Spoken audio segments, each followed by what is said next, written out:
Olá! Imagine se o Brasil tivesse 2 presidentes da República, 2 congressos nacionais e 2 Supremos Tribunais Federais. Pois é mais ou menos isso que está acontecendo na Venezuela, nossos vizinhos que um dia foram os mais ricos da região. A crise já fez com que milhões de venezuelanos deixassem o país. Para entender melhor essa situação, convidamos Luiz Ramos Reis, juiz exilado do Supremo Tribunal de Justiça da Venezuela, e também a jornalista Mariana Marval, que vive em Caracas e cobre política em noticiários de rádio e de TV venezuelanos. Os dois vão falar com a gente por videoconferência. Este é o Cidadania Mundo, o seu espaço de debate sobre temas internacionais. A gente vai começar com o magistrado Luiz Reis. Ele está atualmente em Miami e depois a gente fala com a Mariana. Oi, como está, magistrado? Muy buenas tardes, ¿cómo te encuentras, Andrea, y toda tu audiencia? ¿Bien? Bem, muito obrigada por participar do Cidadania Mundo com a gente.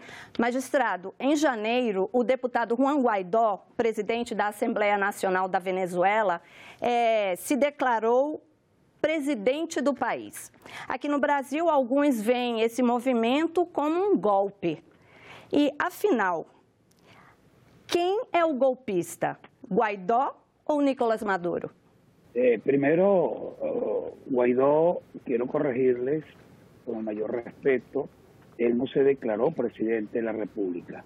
Eso se llama reserva constitucional, prevista en el artículo 233 de nuestra Constitución, donde establece que el presidente de la Asamblea Nacional se encargará de la presidencia de la República ante la inexistencia por cualquiera de las 5 causas prevista en esa disposición, pasa a ser el presidente de la Asamblea Nacional, el presidente encargado constitucional de la República. Juan Guaidó es un presidente constitucional por mandato direto da Constituição. Então, me explique por que o Maduro é o presidente ilegítimo, o usurpador, se ele venceu as eleições de maio de 2018? Él es un usurpador, primero porque en esas elecciones de mayo del 2018, como tú lo dices, no existe en el ordenamiento jurídico de la República. Él agarró, primero anuló todos los partidos políticos, anuló los liderazgos, los inhabilitó en la complicidad del 13J usurpado también, del Tribunal Supremo usurpado, y con el Consejo Nacional Electoral usurpado. Anuló e inhabilitó a los líderes políticos del país y además fue y convocó a un proceso electoral ilegal, ilegítimo, y se proclamó presidente donde él solo era el candidato. Por eso es ilegítimo y es ahí donde reaccionó la comunidad internacional y lo declara ilegítimo y desconoce el processo eleitoral. Hoje nós temos 2 Assembleias Nacionais na Venezuela. Uma eleita em 2015 pelo povo, de maioria oposicionista. E a outra, uma Assembleia Nacional Constituinte, decretada por Maduro. Mas que também as pessoas votaram nos integrantes da Assembleia Constituinte. Qual é a legítima, qual que vale, quem é que manda na questão legislativa do país? Los países tienen un ordenamiento jurídico que está previsto en la Constitución y los poderes públicos de la República se rigen por la Constitución. La Asamblea legítima es la Asamblea Nacional, que fue electa en el 2015 constitucionalmente y que escogió el pueblo. Esa Asamblea Constituyente la escoge Maduro con militantes de su partido, al margen de la Constitución, no fue aprobada por nadie, y él llevó allí, fue puro militante de su partido, y allí no existe ninguna expresión de voluntad del voto soberano del pueblo. Eso es ilegítimo. Igualmente pasa con el Tribunal Supremo. El Tribunal Supremo somos los magistrados juramentados por la Asamblea Nacional, que somos nosotros, para el cual Nicolás Maduro nos decretó 30 años de cárcel, que debimos salir al exilio. Pero somos los únicos magistrados juramentados por la Asamblea Nacional. Somos los legítimos. Los otros que están allí en Caracas están usurpando los cargos. Então, para que as pessoas entendam, a Assembleia Nacional, que estava deixando o poder, ela, nos últimos dias, ela fez uma manobra e trocou os ministros do Supremo Tribunal de lá e colocou a maioria de apoiadores de Maduro. A Assembleia, isso foi pouco antes da nova Assembleia de maioria oposicionista tomar posse em janeiro. Quando essa Assembleia de maioria oposicionista tomou posse em janeiro, ela fez o quê? Ela destituiu esse Supremo Tribunal Federal ou ela fez um concurso para um novo Tribunal Federal? Muy sencillo, en el momento que el gobierno pierde, vamos a unas elecciones de voto directo, universal y secreto, que aún con fraude, el pueblo de Venezuela en el año 2015, en diciembre, vota mayoritariamente y logra la oposición venezolana elegir 112 diputados y el gobierno se queda con 55 diputados.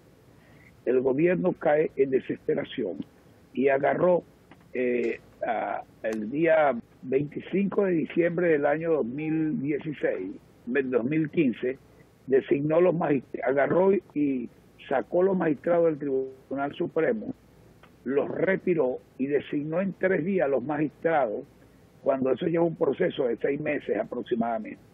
¿Qué hizo la nueva Asamblea Nacional instalada el 5 de enero del 2016? Declaró la nulidad absoluta de conformidad con el artículo 25 de la Constitución y anula la designación de esos magistrados ilegales que se conocen como los magistrados express, porque fueron electos en 24 horas unos magistrados al Tribunal Supremo de Justicia. Los anula y comienza el proceso de selección en los términos que establece la ley y la Constitución, y es ahí donde llama concurso de credenciales para seleccionar los nuevos magistrados, y es ahí donde nos eligen a nosotros a través de un proceso de concurso de credenciales por nuestras carreras judiciales, por nuestros estudios, por nuestros posgrados, por nuestros doctorados, por la trayectoria de juristas que teníamos en Venezuela. Então, na Venezuela, o juiz, o magistrado do Supremo Tribunal, ele passa por um concurso, ele não é apontado pela Presidência da República, nem pelos parlamentares. E ele fica 12 anos no poder, não é verdade? Así es.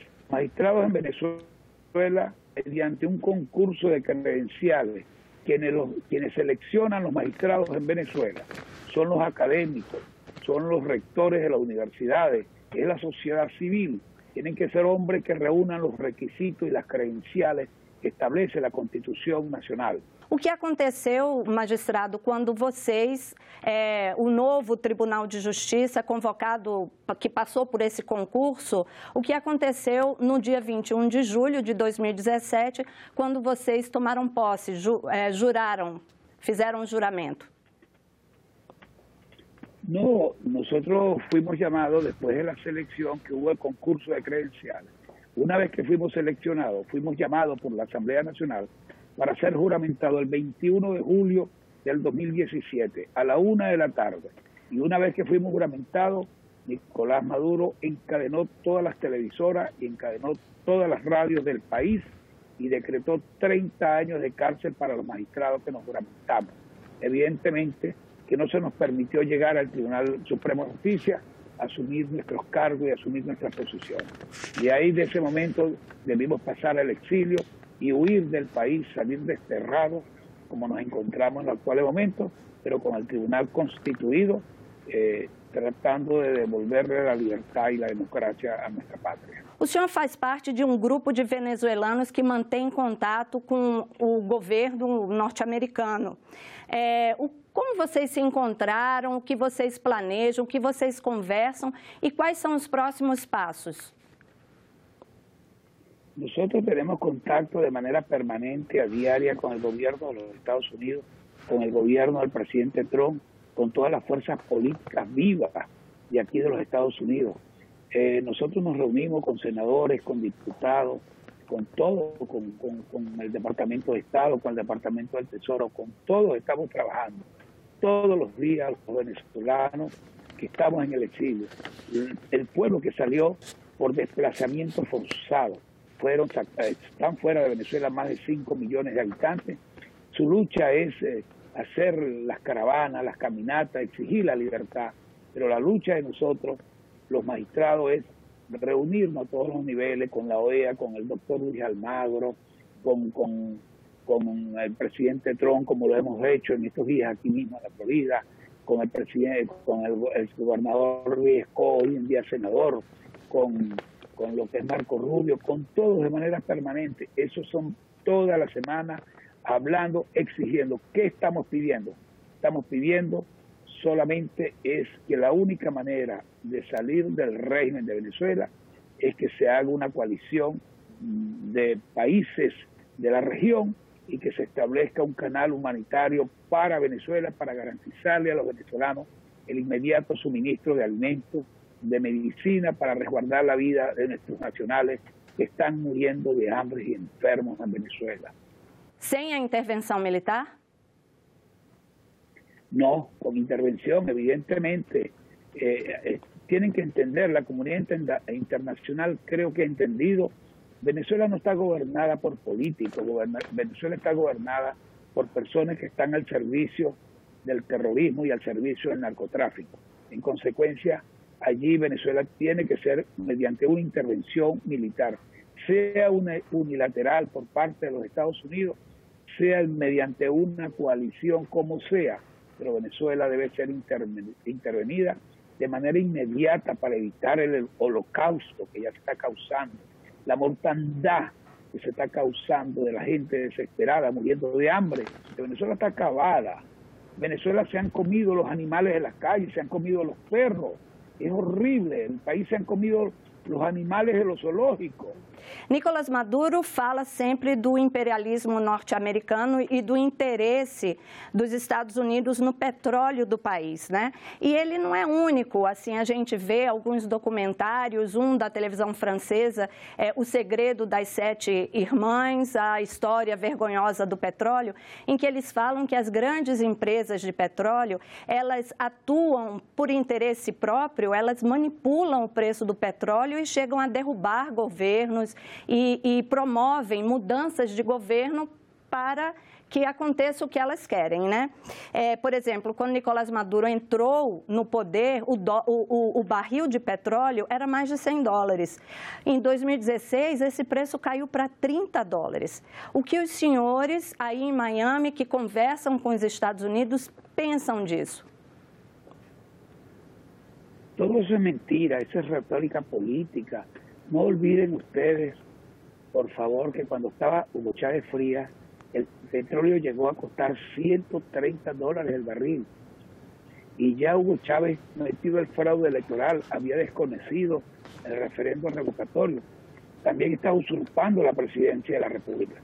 No es posible esto porque es una retórica. ¿Por qué es una retórica política? Porque de ser así, pues los Estados Unidos de hace tiempo hubieran salido de la dictadura en Venezuela, hubieran atacado a este régimen que está con Hezbollah, que están allí metidos los iraníes, que están allí metidos los rusos, que están metidos todos. Y Estados Unidos no lo ha hecho. Es el pueblo de Venezuela, en las calles, que está pidiendo, con el 95% del pueblo pidiendo en la calle, Andrea, que cese realmente la usurpação para nosotros restabelecernos. Magistrado, o nosso vice-presidente, Hamilton Mourão, disse que é preciso estabelecer um canal de comunicação com os militares da Venezuela para convencê-los a convencer Maduro a renunciar. E o Guaidó disse que haverá anistia para os militares. Essa comunicação já está acontecendo? A promessa de anistia surtiu efeito? Sim.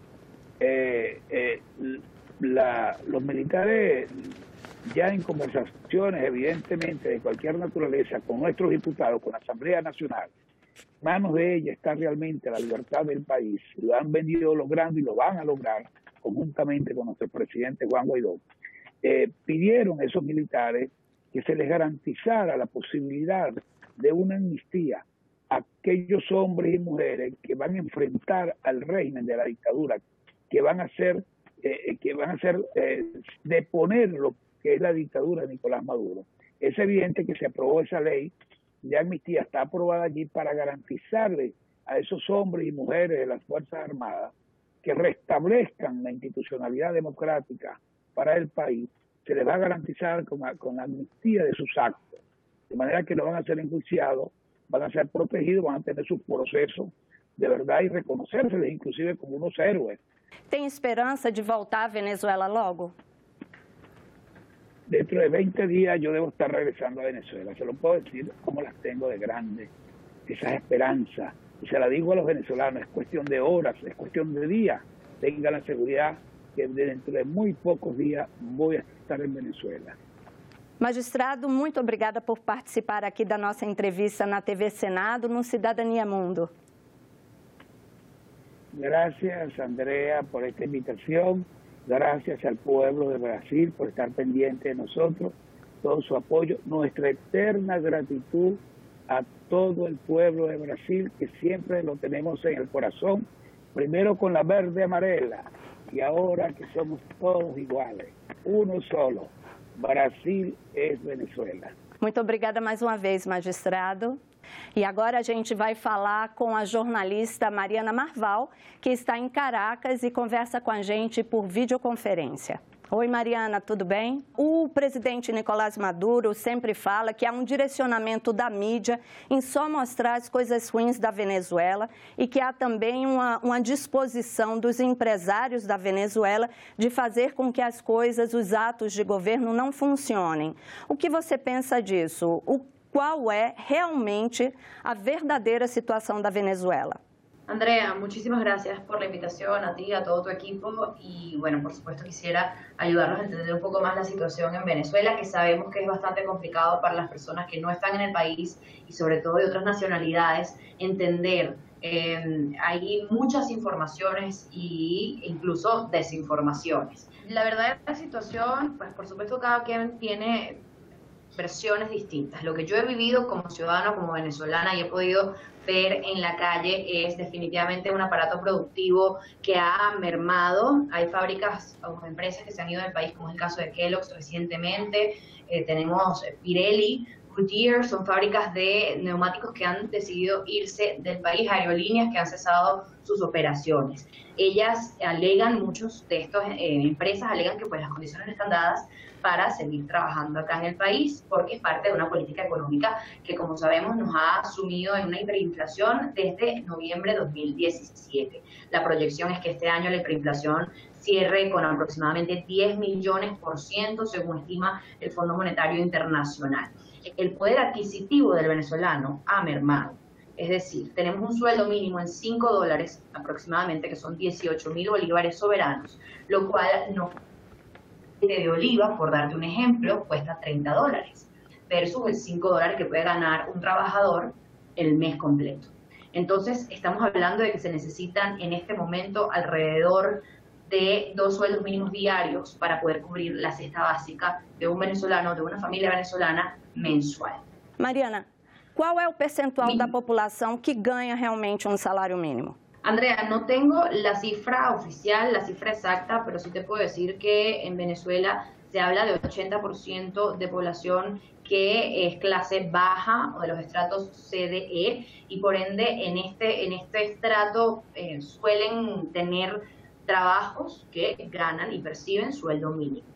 Eu vi em vídeos que as pessoas, que os supermercados estão cheios, que não tem fila para comprar e vi outros também que mostram que não tem nada, não tem comida, não tem pasta de dente, não tem papel higiênico. Esses 80% que ganham salário mínimo, como que eles fazem para viver? Hay una frase que siempre decimos acá y es, no entiendo cómo está haciendo la gente. Muchas personas están viviendo de remesas, es decir, dólares que envían familiares que se han ido. Para nadie es un secreto, pues, la alta ola de migración de venezolanos que se han ido tanto a Brasil, Colombia, Perú, Ecuador, países vecinos, buscando oportunidades. Estos venezolanos suelen enviar de vuelta al país a sus familiares remesas, es decir, dólares o dinero pues de la moneda del país donde están para ayudar a los familiares acá. Es la única manera realmente con la cual el venezolano ha podido pues mantener los gastos básicos cubiertos. Hablando un poco de lo que me comentas de los mercados, Andrea, pues sí, ciertamente, dependiendo de la época, encuentras productos o no. Es decir, hasta hace poco, por ejemplo, te pongo el ejemplo, no se conseguía atún en el mercado. Vimos desde la semana pasada que volvió el atún en lata. Lo mismo pasa con el papel higiénico. Hay momentos en que vas, no hay, y de pronto llega un cargamento y resulta que hay un periodo en el que sí se encuentra el papel higiénico. Por lo general hay mercados de pronto de alta denominación, un poco más exclusivos, y ahí por lo general sí encuentras todo tipo de productos e incluso importados, pero como te comentaba, pues no son muchos los venezolanos que pueden pagar. Falando exatamente da imprensa agora, né? Como é que está o trabalho da imprensa na Venezuela? Porque a gente ouve as notícias de que tem muita gente sofrendo perseguição, presos, detidos. Há isenção na imprensa da Venezuela hoje? Es muy difícil ser periodista en este momento en Venezuela, es un trabajo delicado, tienes que cuidar mucho lo que dices, como lo dices. Incluso pues yo te puedo decir que me autocensuro o de alguna manera digo las cosas de una manera en que yo sepa que no corro peligro al decirlas. Así como me pasa a mí, le pasa a muchos colegas. Ahora mismo te puedo decir que hay 11 periodistas extranjeros que han sido deportados, Andrea. Recientemente vimos el caso de Billy Six, un alemán que salió del helicoide después de 100 días detenido y ya pues el fin de semana fue excarcelado y ahora ya está en Alemania. Sin embargo, le habían dado incluso régimen de presentación cada 15 días. Vimos el caso también de Tomek Surde, el polaco, que sufrió golpes por sencillamente ejercer su trabajo recientemente. Ali Domínguez fue asesinado por reportar algunos casos de corrupción, al menos así presuntamente se está pues hablando extraoficialmente. Você acha que as pessoas querem uma intervenção militar? Hay mucha impaciencia, muchos venezolanos que quieren un cambio o una esperanza de que las cosas mejoren, de tener una mejor economía, una manera de, calidad de vida realmente.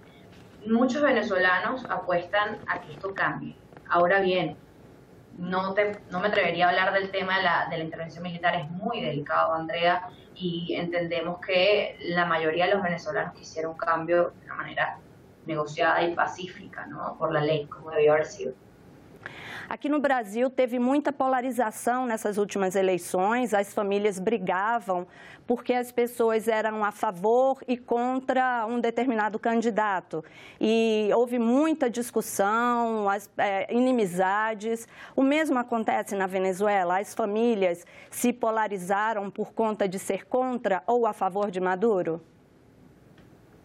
En mi opinión, la polarización, Andrea, comenzó hace 20 años y más que por Maduro empezó en la era de Chávez. Ese fue el momento en el cual los venezolanos empezaron a oponerse o a ser muy frontales y incluso se rompieron algunas familias, se rompieron algunas relaciones. Hoy por hoy cada vez parecieran ser menos las personas que apoyan al presidente Nicolás Maduro y esa polarización se ha ido desvaneciendo.